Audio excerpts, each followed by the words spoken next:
Good afternoon. So, because we're going to increasingly be wearing masks, and so we'll have to be communicating just with our eyes, because nobody can see you smiling under those masks. Believe me, I do it all the time in the shops, and nobody smiles back, but that's normal because they've all got masks on.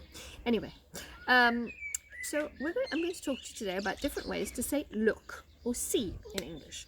So the first one is to blink. So blink is what I'm doing now.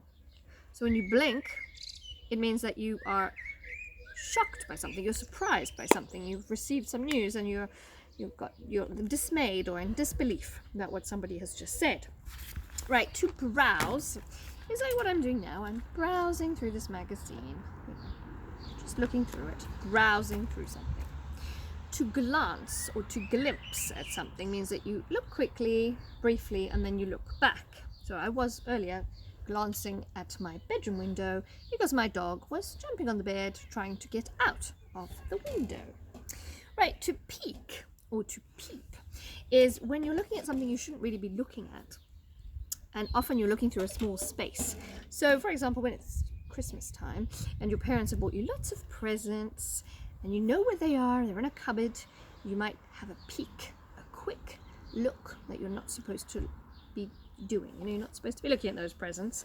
And to peep is often when you peep through something, when you open a door a little bit and peep through the door to see what is going on in the room next to you. Right, to contemplate means that you look at something and you kind of study it.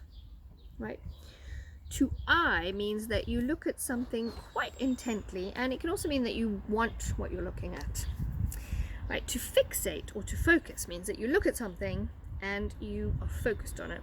You're studying it quite closely. To gape or to gawk means that you are wide-eyed, surprised, and often if you're gawking or gaping, your mouth could be open too. Right, like that. Right, to gaze. To gaze is when, you're in English class and it's June, it's sunny outside, you're hungry, and so you gaze out of the window.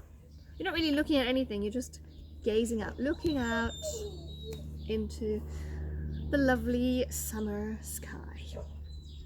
Right, to goggle means that you also look at something in surprise, you're shocked by something. So goggle, not Google, huh? Right, to glare or to glower is when you're angry. So, when you talk in my class, especially if you're talking French, then I glare at you or I glower at you. Right, to leer or to ogle something means that you look at it and it's not in a very nice way. You want what you're looking at, but in a bit of a lecherous way, not a pleasant way to look at something, to leer or to ogle.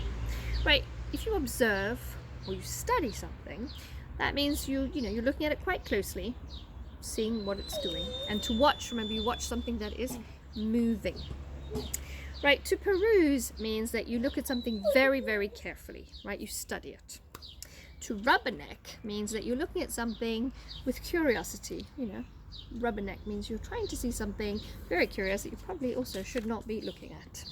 If you scan or you skim, you look at something very quickly and just get no details from it, just the important basics, right? You scan somebody or you scan a book.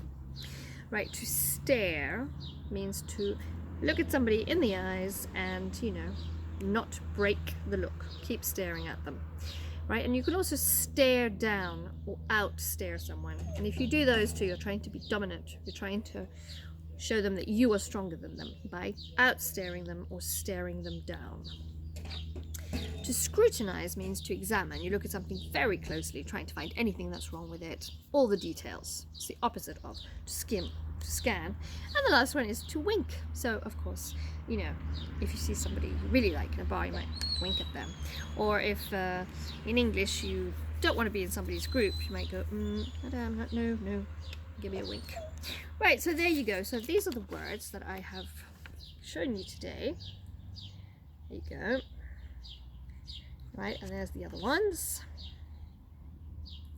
And so, have a lovely evening. Go and watch something fun on Netflix or streaming. If you know how to do that, I don't, so good luck. And I will see you tomorrow.